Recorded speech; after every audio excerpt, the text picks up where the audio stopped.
Pemerintah Kabupaten Buleleng akhirnya mengeluarkan kebijakan untuk mengkarantina Desa Bondalem selama 2 minggu ke depan.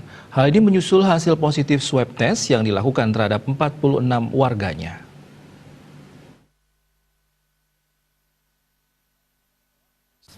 Pada Minggu pagi 3 Mei 2020, Pemkab Buleleng melaksanakan rapat dengan sejumlah SKPD untuk membahas pendistribusian sembako dan teknis karantina selama 2 minggu ke depan bagi warga Desa Bondalem. Hal ini menyusul hasil swab test yang baru keluar dengan hasil yang mengejutkan. Ada total sebanyak 16 warga Bondalem yang dinyatakan positif hasil swabnya terpapar COVID-19. Bupati Buleleng Putu Agus Suradnyana menjelaskan, langkah karantina desa harus diambil agar tidak menyebar ke desa lainnya. Pemkab Buleleng juga akan menyiapkan persediaan sembako dan yang lainnya selama 2 minggu ke depan.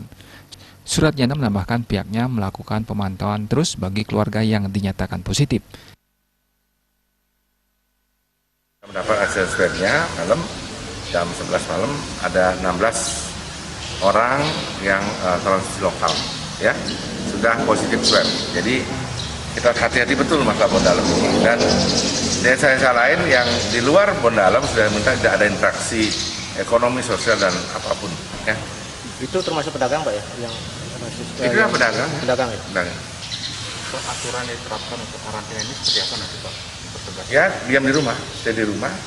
Konsekuensinya tidak ada hubungan interaksi ekonomi, sosial kepada luar desa. Akses orang luar masuk ke dalam? Tidak ada, nggak boleh.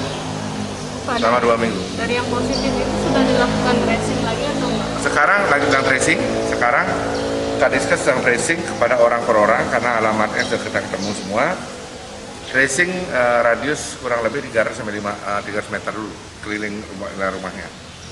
300, bukan per banjar itu enggak. Jadi 300 meter radiusnya yang berhubungan dengan keluarga dan radius itu.